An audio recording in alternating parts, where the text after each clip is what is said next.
Here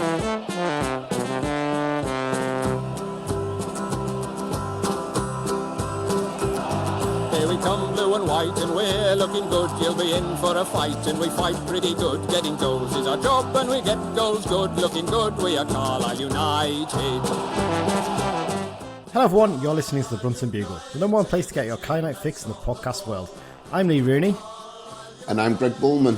United pick up a well-earned point in their return to League One action as Fleetwood provide a good marker of what they will face this season. We look back on the 1-1 draw against the Cod Army while taking a quick look ahead to the Carabao Cup fixture against Harrogate Town in midweek.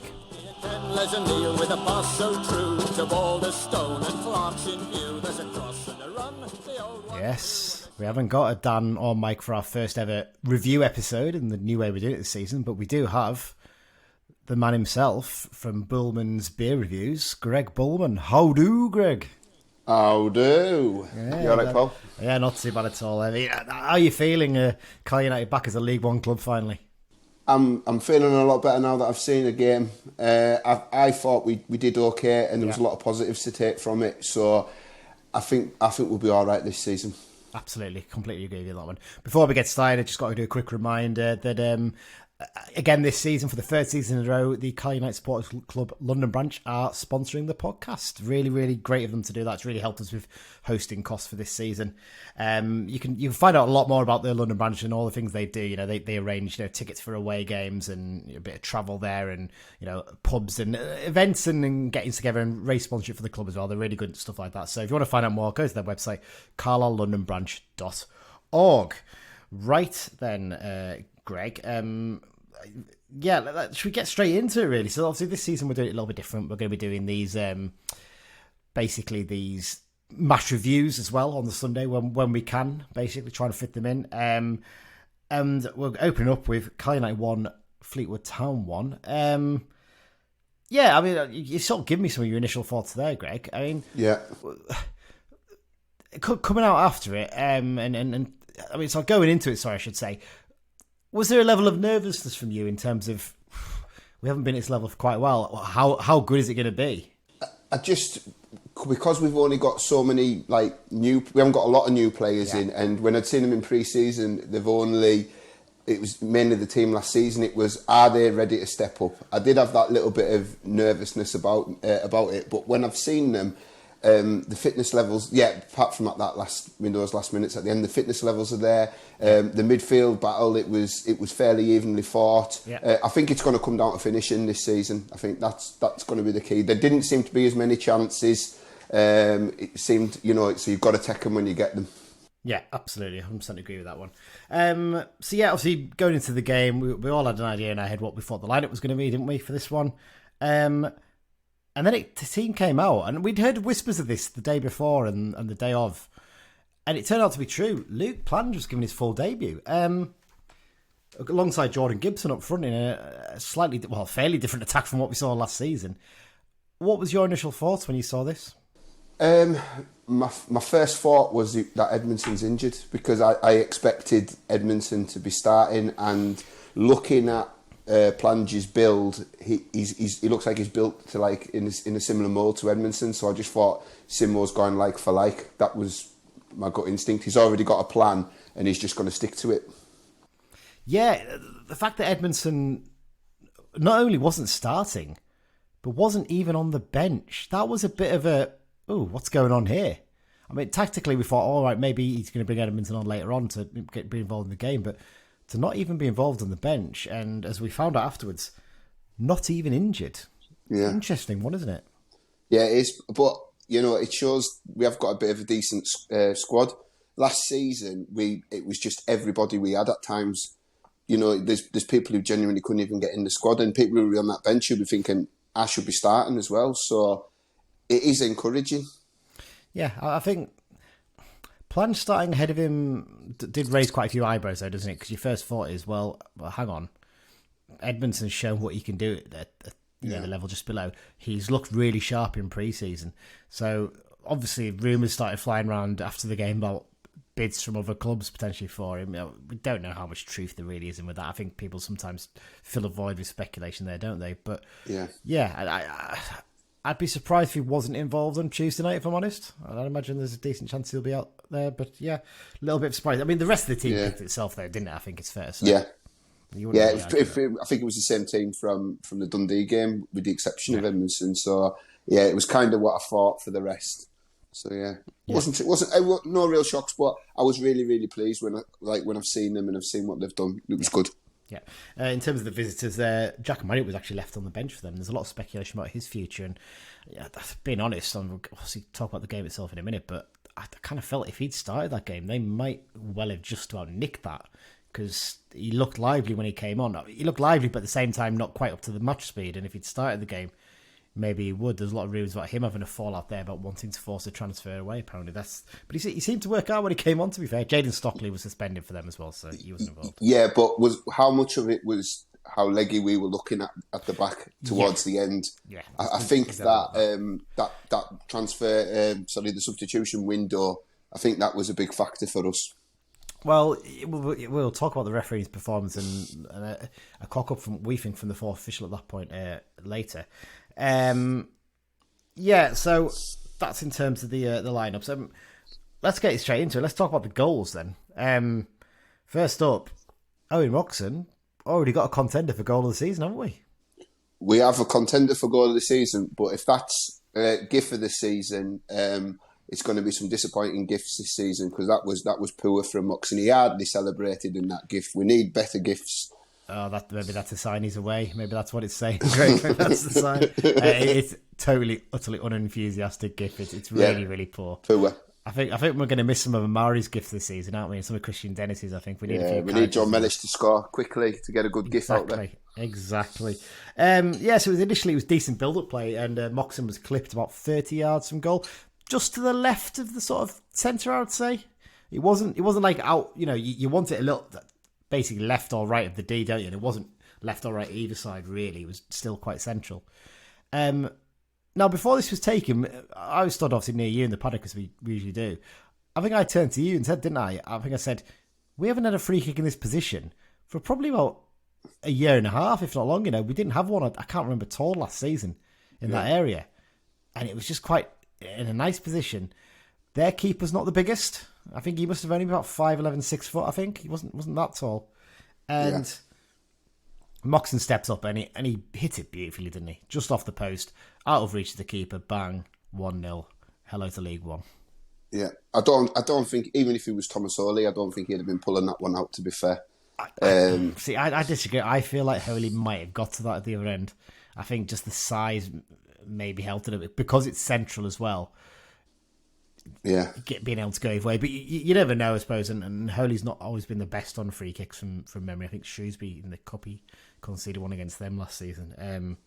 But yeah, it's just like the celebration and the noise when it hit the back of the neck was fantastic, wasn't it? That feeling. Yeah, we're at a good level again here now.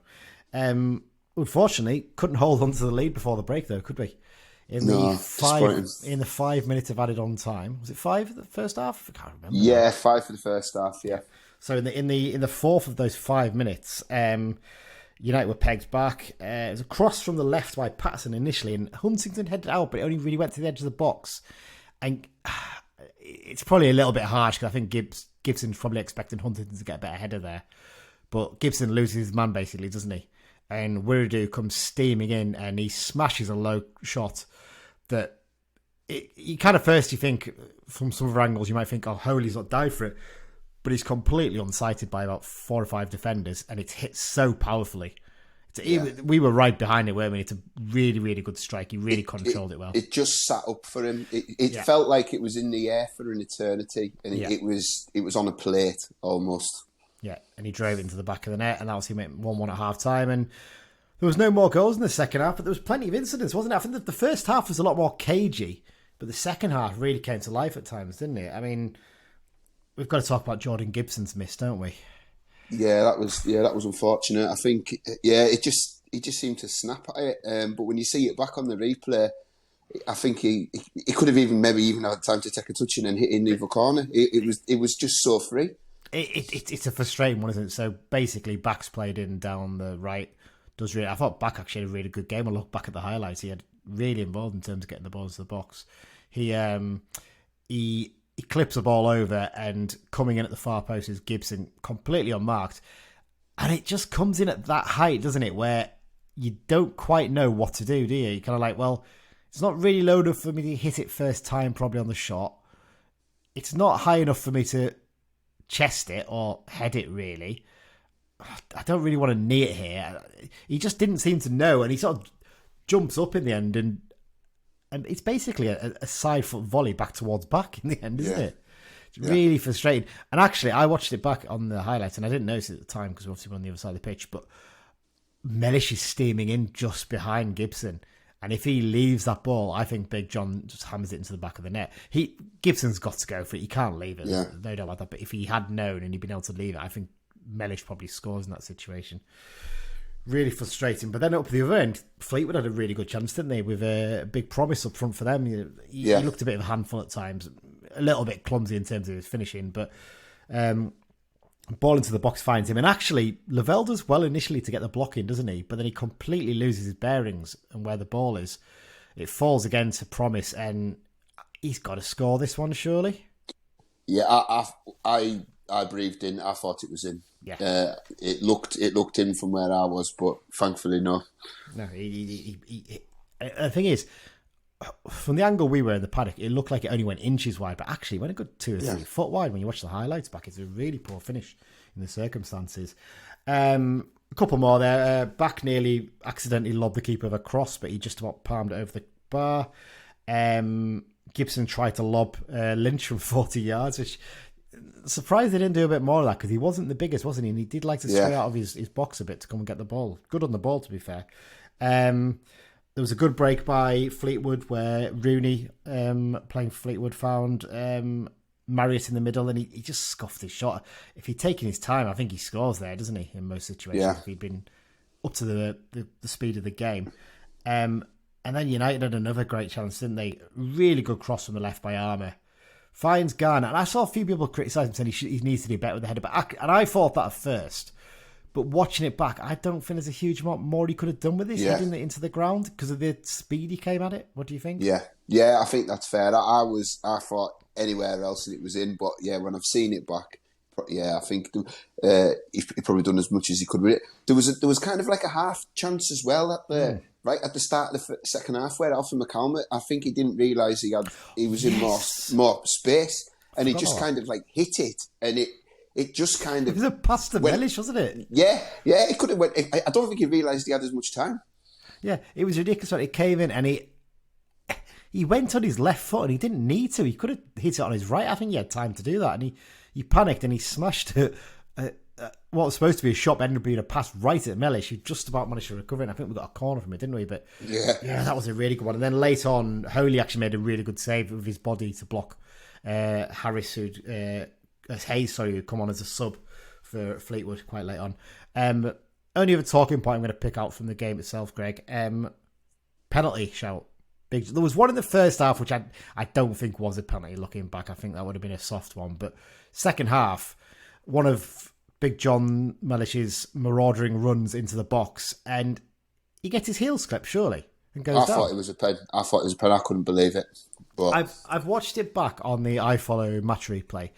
It's very hard to tell on the actual angle from the east stand because the camera's looking right at the defender and Mellish is behind the defender. You can't really see if he touches Mellish or not. But from our angle on the other side, it looked as blatant as it gets. Yeah. And there's no reason why he would go down in that situation otherwise. It just doesn't make sense, does it? No, and he's quite an honest player. He's not the kind of player that would go looking for a penalty as well. Yeah. So, I thought it was a foul. Yeah, so really frustrating one. But in the end, I mean, you look at the match stacks, Greg, I've got them up here. I think a point's a fair result, isn't it? Really, 1-1 draw. I mean, we had 15 shots and 6 of those on target. They had 13 shots, 5 on target. They dominated the possession a bit more, 58 to our 42. Corners, we had 3 more, 5 to their 2. It just felt like, probably a fair result, didn't it? I thought it was a fair result. I thought the first 5-10 minutes they looked really good, really like tight, passing to Brown really quick, and then we grew into the first half. So I thought we shaded the first half, and then second half even though we did have the better chances, I thought they shaded it in terms of what they did with the ball. So I can't really complain too much. No, I think it's one of those ones you look back and think, actually, I think it's frustrating that we threw away the lead, but at the same time, on the balance of play, yeah. For me, it's a fair result, and I class them as a solid League One team, and finishing 13th last season, and we've matched them. I felt we had to work really, really hard. We've probably covered more yards than what we would cover last season. We're going to really, Simo mentioned it in after the match, saying about, we're going to have to be fitter than we've ever been and all this, and I think he's right, but it was an encouraging start. I felt, yeah. Yeah, I think you're absolutely right in terms of Fleetwood being a solid side as well. I think what I'd say is that they looked, and bear in mind they're probably a mid-table League One side, they looked better than pretty much all the teams we played last season, I would say, in terms of their quality on the ball and the work rate they put in. And we matched that, but that's the first time, I think, looking back, that we've looked really tired in a game, especially defensively. I think you've said it to me after the game. Yeah. Huntington particularly looked knackered, didn't he, I think, from all the running he had to do. I mean, we look tired. Like when you think back to Wembley, we look tired. Some of them, with the Bradford, with the amount of time that we played, and it was same again on Saturday. I just think with this additional time that they seem to be adding on now, we're gonna have to really think about our game management. Well, I've got that down as a talking point. So let's talk about it now. This new added on time rule. Are you a fan of it? No, not at all. Because it highlights how old I am. I was absolutely knackered. Walking, I felt, having stood up for 90 minutes and then the extra time, I was feeling it in my legs when I went to Brewdog afterwards. So no, I'm not a fan. No, I'm the same. And I had the problem that I booked the 17:52 train back down to Wigan to get my train to Liverpool. And normally with that gives me enough time to come with you and have a pint, doesn't it? Yeah. After the game and then head off to go and get my train. But because the crowd was so big, it took a while to get out. And then there was the fact that it didn't. What time did it finish? 5:10, I think, something like that. Yeah. Because the second half didn't start until about 4 from memory, did it? I think. So by the time we got out and everything, I looked and me and Chris, who's another big fan of the show, Chris from Sheffield, we were both thinking, we can maybe go, because he was getting a train to Workington to go see his parents, and I was like, well, maybe we could go and have a quick pint before we get the thing. And we were looking and thinking, we haven't really got time actually, because it's taken us that long to get out. So I just went and got some food and got on my train. It was just, it's really frustrating. I don't see the benefit of it. I think all you have to do is tighten up on the time wasting and actually book players for time wasting. You might have a few red cards initially, but players will stop taking the piss very, very quickly on that when they realise, okay, I can't get away with it. I've just seen it. I've just watched the Arsenal Man City game today. And people were getting yellows literally for just kicking the ball away. And that was the second game in a row where the manager's been given a yellow card from what I'd seen yesterday with our match. So they are going to clamp down on it. So I'm hoping if they do start doing that, you might see less theatrics and all that kind. So we'll see what happens. But I think you just got to accept there is periods where the ball's out of play. And then it's nothing wrong with that. It's a little bit of respite for the players. And as Simo said afterwards, he's not happy because he feels like it's not really considering player welfare, and I think he's absolutely spot on that in his assessment, really. I think that's something that needs to be considered too. Yes. Right, what else we're going to talk about? In terms of the overall performance, I think the lack of firepower was the thing that stood out, wasn't it, really? I think for both teams, actually, especially until Marriott came on for them, they offered very, very little in attack in terms of goal threat. We still had a little bit of a threat, but not as much as you'd hope. Do you think we quite badly missed Edmo actually in the end? I don't know, because I thought Plange had a good game. He looked a bit like he was trying to grow into it at first, but he was tracking back. He was winning the ball. It looks like there's something about him. He is very green, but I think there's a player there. So yeah, he's one to work on. To be fair, you've come on to one of the other points I was going to talk about in terms of that. Yeah, the debutants. I mean, we'll talk about Plange as well then.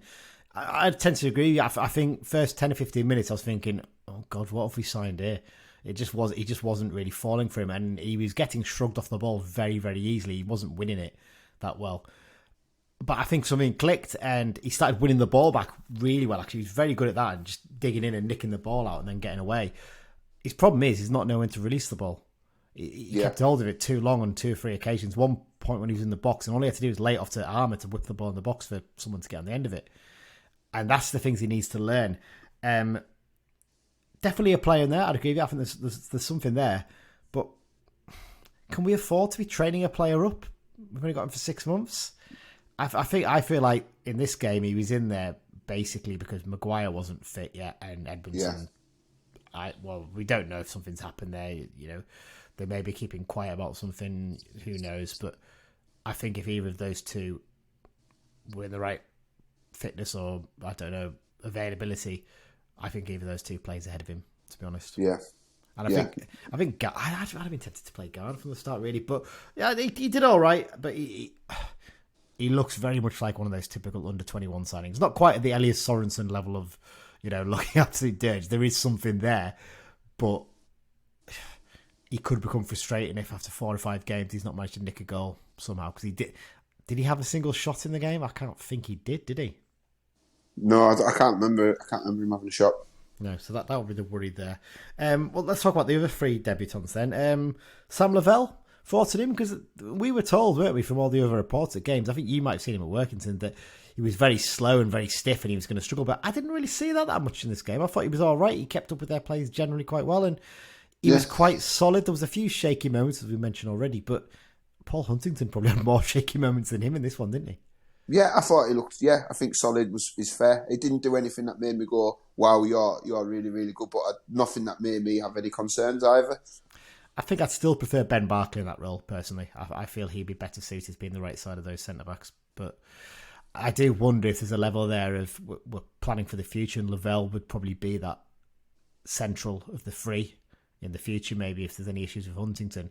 Yeah, and you want to keep him match sharp, basically, just in case, because you don't want to throw him in from the cold, do you? If 20 games in, Huntington picks up a knock or something, and suddenly you have to bring him in, and he's not playing.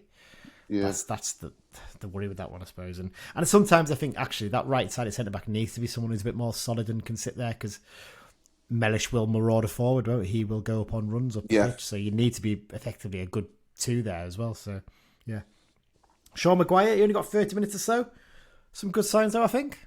Yeah, it looks lively. He's got a good first touch. He was putting himself about, even though he's a little lad. So I was encouraged. I think when he gets match sharp, I think we've got a player there. I 100% agree on that one. I think what impressed me was that he was making intelligent runs, wasn't he? He was running in behind. He knew when to run for the ball and stuff like that.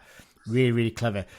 As you say, he just needs that match fitness and match sharpness, doesn't he, to get him up to speed? That's the thing that's missing for him at the moment. So, yeah, I'm encouraged. To be honest, I think come the end of this month, once he's built his fitness up, I think he'll be starting games ahead of Plange, personally. Yeah. From what I've seen, I think there's something there, definitely. Finally, Dylan McGeoch, he only got 20 minutes or so, but he did quite well. He came on at a point, didn't he, where we were struggling a bit in midfield and getting a little bit overrun, and he just settled things a little bit, didn't him and Charters? Yeah. Again, another one looking solid. No concerns there. So yeah, I think it's a weird one for me, because when I'd heard all the things about him, and I remember when he played for Celtic, I had these images of him as this big winger just making these bursting runs. But when I've seen him, he seems to do a little bit more of the holding role as well. Yeah. So no, he looks a good player. Yeah, I really like the look of him. I'm really impressed with him so far. Talking about a few of the other performances in the game. Moxon scored a brilliant free kick, and there were some nice flashes, and there was a point for 20 minutes in the first half where he really took control of the game, didn't he, and got it by the scruff of the neck. Yep. But other than that, he wasn't... The first 15 minutes, there's an argument that he was one of our worst players. Yeah, he gave the ball away twice cheaply in areas, in worrying areas, didn't he? He started the game slow, but when he got a stranglehold on it in that first half, he looked the best player on the park. Yeah, and he looked like he's the League One's going to be a breeze for him, and that bid from Blackpool with them saying, "Oh, he's untested," it just shows it's going to be even more of an insult. But yeah, I think he'll be all right in the league. But it was revealed after the game, wasn't it, by Simon? We actually did see it at the end when the players came on to applaud the fans. That was an ice pack. strapped to his leg, wasn't there? So he picked up a dead leg from one of those very early challenges in the game where he got caught on the ball. I don't think it was a foul. Don't think either was a foul. I think he just got caught on the ball a little bit, and it was kind of like, oh right, so I haven't got as much time as I did in League One, maybe, League Two, sorry. So yeah, that's probably what affected him, and I do wonder the fact that he'd not so much shrugged it off, but he sort of got used to it up until the half-time point, and then having to sit down at half-time and do nothing's probably made it worse, hasn't it, I think? Because second half, he didn't really touch the ball that much, did he? No, I think Simo was right to take him off, so yeah. But yeah, good signs. Issues there. Definitely good signs. Big John. I mean, he's just showed, hasn't he, that he'll cope with League One perfectly fine, won't he, with his runs forward, didn't he? Yeah. Totally. I think as well, you don't see many centre-backs doing these kind of runs. They won't know how to deal with it. You've seen that last season. People will start doubling up and they won't know what to do. It will free other people up, so long may it continue. Yeah, I was talking with a couple of the other lads near us during the game about this, and we're saying that how much has he improved on the ball in the last 2 years? Under Simo, he's made him into a better footballer as much as anything, hasn't he? Because there was that chaos under Beach and a little bit under Millen, but there's sometimes a feeling like, his first touch is not that great, his passing's not that great. It's perfectly fine now, isn't it? Yeah. Oh, he's a footballer. Yeah, 100%. Thomas Holy, there was a lot of talk last week about him not being good enough maybe for this level, and probably at fault for the second goal against Dundee United. I thought he looked really good in this one. I think his kicking was perfectly fine. He dealt with that well. He came and claimed with all the crosses. At the end, that one with Malice Asamoah, who's obviously Derek's son, who came on to make his debut for Fleetwood. He judged it really well, didn't he? He went for the header and just was like, no, I can't handle it. It's outside the box. I'm just going to deal it with my head. Yeah, so yeah. I think there's a bit too much fuss made about stuff like that. I think he's going to be perfectly fine for us at this level, isn't he? Yeah, I've always been happy with him. I think he's a good goalkeeper. I'm not one of those that's in the camp that would get rid of him. You don't get the clean sheets he had last season by being shite. No, absolutely. You're bang on the money there. And I just had a little special mention to Jordan Gibson because Big John got man of the match at the game itself from the sponsors. Owen Moxon on whoscored.com was man of the match with a score of 8.2. Personally, I thought Jordan was our best player this one. I thought he was so good on the ball. His running was really good. He covered a lot of ground. He got in good areas. It's maybe the fact that he came off on 78 minutes and didn't play the full 100-odd minutes that it was in the end, that he didn't get it. But I really like the look of him in this floating role. I think it really suits him. And I think there's some games this season when we're away from home maybe and we don't have as much of the ball and we need an extra man in midfield sometimes. I think he could really suit playing there. Yeah, I thought he had a good game. He's a player that sometimes really frustrates me. Sometimes I see his body language and he doesn't look like he's interested, but he looked really interested yesterday. So, no, long may that continue. Definitely. Right, we've got 2 6-second reviews from the game yesterday. First up, of course, we've got to start with the star of the show. And I've got to apologise to him because I made a comment on the preview for the Fleetwood one saying that he'd done a 2.5-minute season preview clip for us. And I said I only wanted about a minute long. Turns out I didn't actually say that in the message. I just thought it in my head. So I apologise to Craig for the little telling off I gave him in the thing. So here's his... it's not 60 seconds, it's just over 6 seconds. But here's his review of the game. Hi guys, this is my 60-second review for the first opening season game against Fleetwood. It was a 1-1 draw, obviously. I felt it was a very good indicator that we would do fairly well in League One. I felt that we were the slightly better side, although it was a very intense game. I felt that it was quality from both sides. And I don't know how we didn't get a penalty. We definitely should have had at least one, especially with that trip against John Mellish in the box, because he's got no reason to go down. So I don't see what the ref's seen there to say no. My man of the match was Jordan Gibson, even though, he missed the open goal. People say he's at fault for their goal, but I don't think he is. I think personally that Mellish could have done better to come out and get a block in the way instead of just standing there. Personally though, I thought it was a very good game and that we definitely weren't at full fitness, and if we were, I think we would have won that game. I definitely think we could have if we had all the chances. We definitely could have won that game. We probably should have. But all in all, a good indicator for the League One season. Up the Blues. Good lad, Craig. Agreeing with me on Jordan Gibson for man of the match. And I think a good review there from. I think he's right about it being a good indicator. I think a big thing for me as well is not only was it a good indicator, but we didn't lose. I think if we'd lost, you'd maybe take something and say, all right, we now know how hard it's going to be. But to get a point and look like we could have nicked it is really encouraging, because you look at the other teams that came up. Now, Stevenage and Northampton played each other. Northampton get done 1-0 by Stevenage at home. That's probably a kind of like, this might be a tough season for us indicator, if we've lost to one of the teams we came up with. For Orient, they had a London derby. They had to go to Charlton and lost 1-0 there. Now, Charlton are a very good side and probably going to be right up there this season. So it's a decent indicator for them, but it's also a defeat. So it's kind of like, it is going to be tough this season, isn't it? So from a morale viewpoint, I think a draw is a good result in that sense. Yeah. I would have took it before the game, probably. Just get a point and get something to build on. Yeah, definitely. Right, one more, a 6-second review, and this one's from Johnny Atwood. So it was good to be back, wasn't it? Good buzz around the place, I think, when we got there. 10,000 fans. Fantastic to see, wasn't it? Obviously, we would have had more if it was a team that had a better away following. But yeah, I thought the atmosphere was good. Everyone seemed up for it. Obviously, stuff happened in the second half. It's a bit disappointing, but it just needs to stop, doesn't it? I thought in the first half there we were really good. We came out the traps fast, didn't we? And yeah, we were almost unplayable at some points there. Obviously, Moxon's goal, superb free kick. I don't think we'll see better than that this season.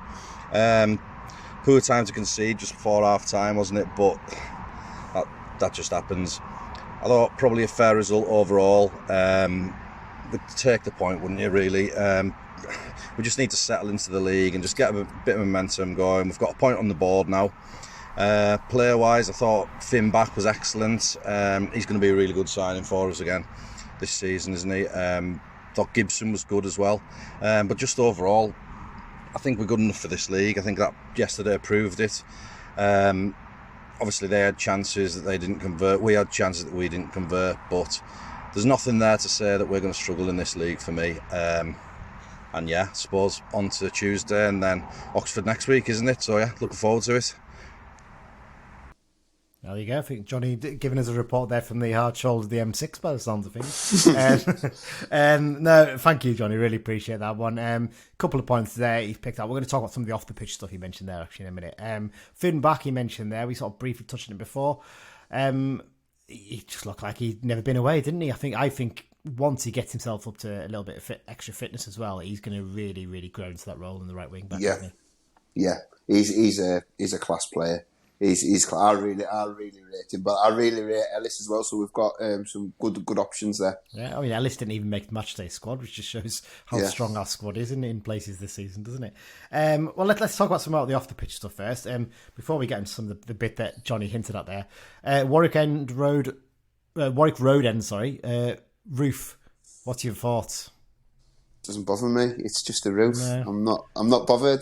Whether it's blue, it could have been painted in the colour of the away strip for me. I couldn't care less. I'm all right with it. That would have been good, wouldn't it? And the fruit salad camouflage colours on the roof. That would have been something else. Maybe you can get a vinyl put on it in that colour or something. I don't know.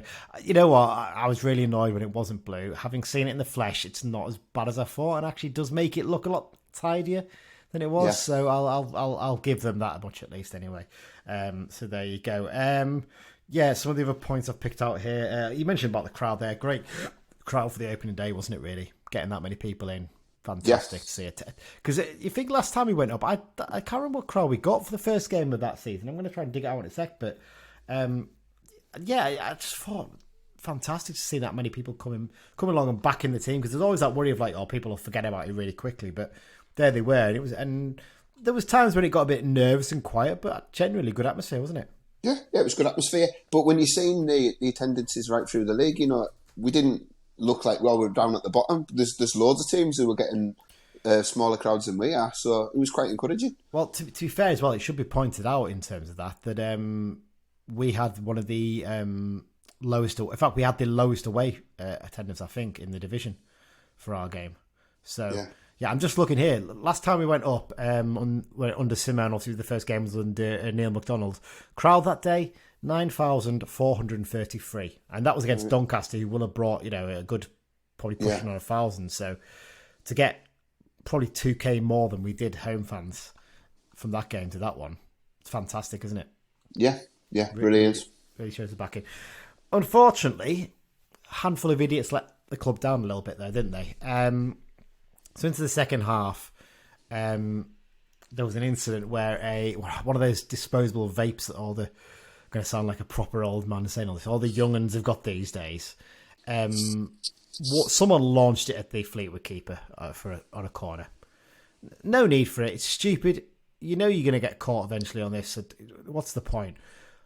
The club's obviously under a lot of pressure after what happened in terms of the incident with the Bradford game last season, which we'll maybe touch on when we do the preview of the Oxford game, because we didn't touch on it, I don't think, for the preview for the Fleetwood game.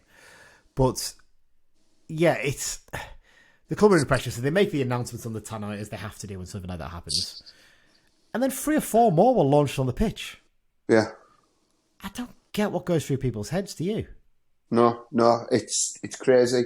It was as if they'd said, crack on, get some... We didn't say not throw them, we said throw them, I don't know what was going on. Crazy. And you actually seen it bounce.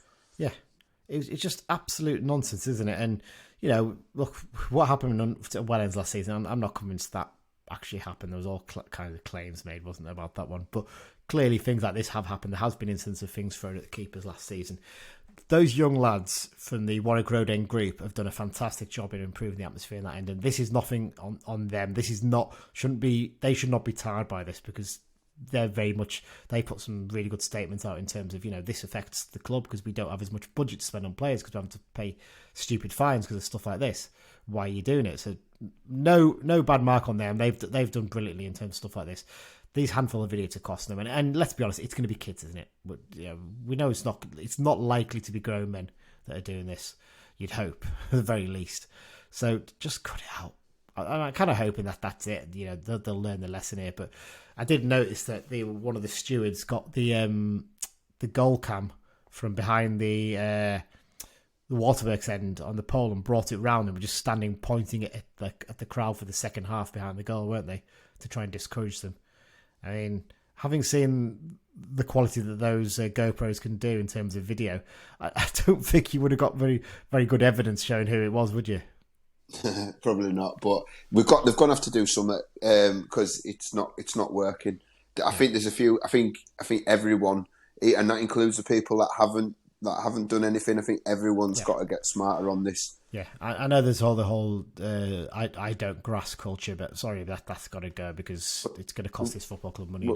Well, even if you don't want to grass, if you see somebody doing stuff, you stamp it out there and you have a word. You have a word with them and say, stop it. And if you don't stop it, I will grass on you at the end of the day. It's tough shit, isn't it? You're costing the club money. It's just stupid, isn't it? Absolutely stupid. Any other talking points from the game you can think of? Did you get to the fan zone before the game, the extended fan zone? No, didn't get down. Didn't get down this time. We stayed in the lint before the match and then just walked down. So no, didn't get to sample it. Didn't get into the bar because I thought it'd be just too busy. So it was very busy from what I saw. No, I've just no. The only thing, my only little grumble is the water was freezing cold again in the paddock bogs. But there we go. First world problems. New season, same old shit, isn't it, really? That's the problem sometimes, I think.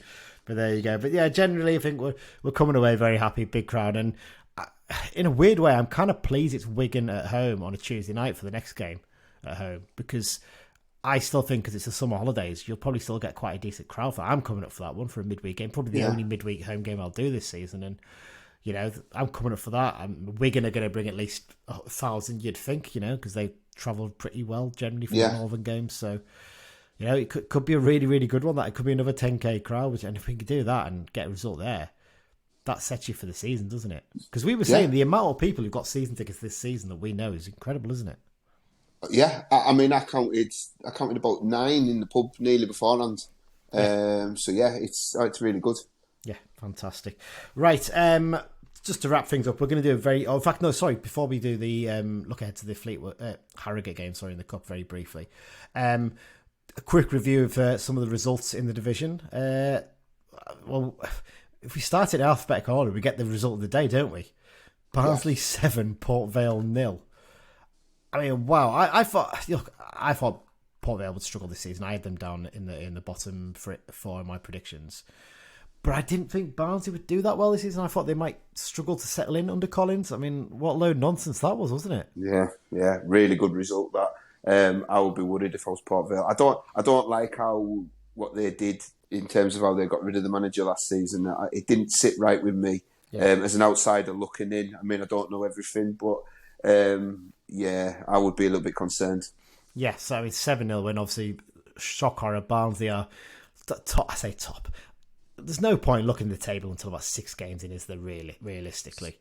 You can't really take a marker on where things are until that point. Barnsley 7-0 winners there.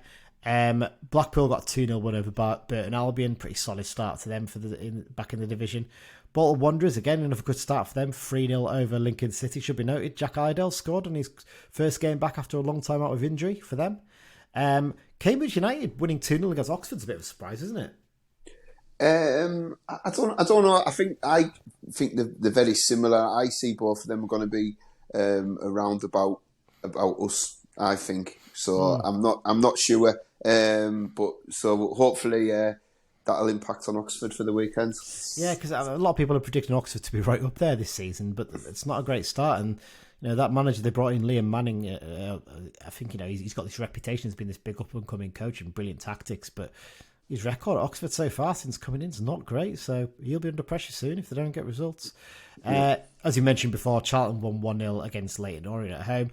Derby County lost 2-1 at home to Wigan Athletic in the first game. A Charlie Wyke double, getting the result for the Latics. A great start for them considering they're on minus points, isn't it? Yeah.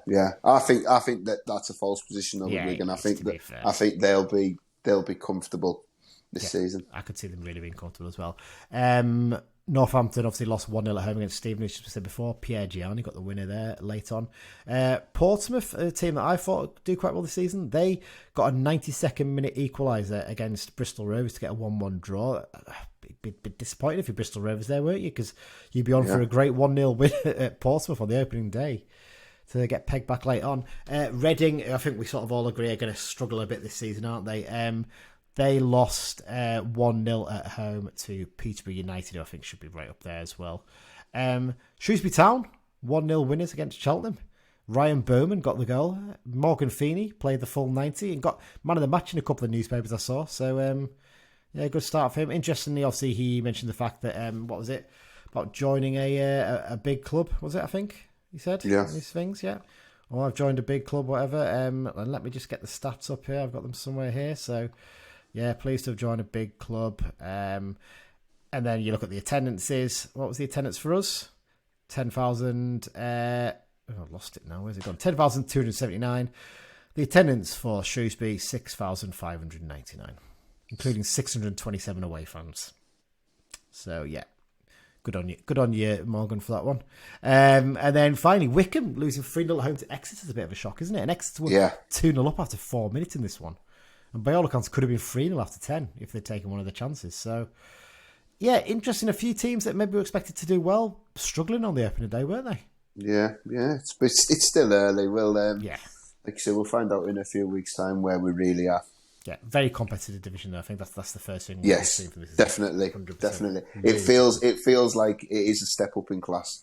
Yeah, I mean, someone was messaging me this morning saying what they really enjoyed actually was the tactical level, how it was felt a little bit higher in this game. You could see little adjustments being made by both teams to try and counter stuff. They were trying to stop Guy sitting on promise and keeping him off the ball because the fact that Guy also had to keep an eye on Mayer, so they were dropping Mayer a bit deep, so Guy would have to go after him. So it was really, really clever little bits and pieces that they were doing there, so quite impressive. Right, let's have a little look at then, Greg, to the Harrogate Town League Cup game. Can we end the curse? Hope so. I hope so. I'm sick of them. As soon as that cup draw would come up and we're watching it and the Harrogate Town came out, I was like, no, Absolutely. No. Oh, you just bloody well knew it, didn't you? The second their name got picked out, that we were going to be the one that followed. So really frustrating, isn't it? How many changes would you make for this one then? Because Simo's suggested there's going to be a few, but not wholesale. I would start Ellis or Barkley or both. I think I would probably put them in. Moxon won't be playing for me. Just with, even if he's deemed fit, he won't be playing for me. So I think they're them, and then I would maybe, if Edmondson isn't injured, I would maybe put Edmondson in as well. Yeah, see, I'd make quite a few changes personally if it was me. I'd stick Holy in goal still, obviously, but I'd more or less change the back line. I'd keep Mellish in, obviously, because we haven't really got an alternative to play left side. But I'd bring Robinson in for armour. I'd bring Ellis in for back, and then I'd probably bring in Barkley. I'd bring in Barkley for Huntington and probably give him a rest and put Lavelle into the middle for that one, or maybe even then maybe have Corey Wheeler on the bench, I suppose. And then midfield, like I said, I'd rest Moxon for this one and probably bring in McGeoch for him. I'd probably give Harris a run out on this, see where he's at, because he did pretty well in the thing. And if anything, it might, if we decide right, he's probably not going to play as much, it's maybe a little bit of a shop window to people to show where he's at, possibly. If there was a loan move available for him. And then, like I said, up front, I'd probably be starting Garner and someone else, maybe. I don't know. For me, I'd be making quite a few changes to keep them fresh for the Oxford game, because the league has to be the priority this season. Totally. Yeah, and it's one of those ones you'd like to get through and get a nice tie. Like, Spurs away would be fantastic to go to that new stadium, wouldn't it?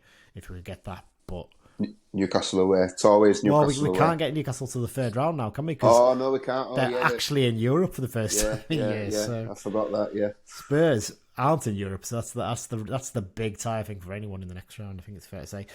In terms of Harrogate themselves, they got a cracking win on the opening day, 1-0 at their Yorkshire rivals, Doncaster Rovers. But no Luke Armstrong for them, was there? He apparently had a discussion with the manager on the day before the game, and it was agreed that he would be not available for this one, because apparently there's a few clubs that are coming with bids that it looks like Harrogate are going to accept for him, and he's going to be moving on. So a player that we've been linked with a few times in the past, haven't we? Would you like to see him at Brunton Park? I would, if he sorted his hair out. I think I would like him, but it's going to cost money. So would Carlisle get the wallet out for him? I don't know. Possibly. You never know these things. It could.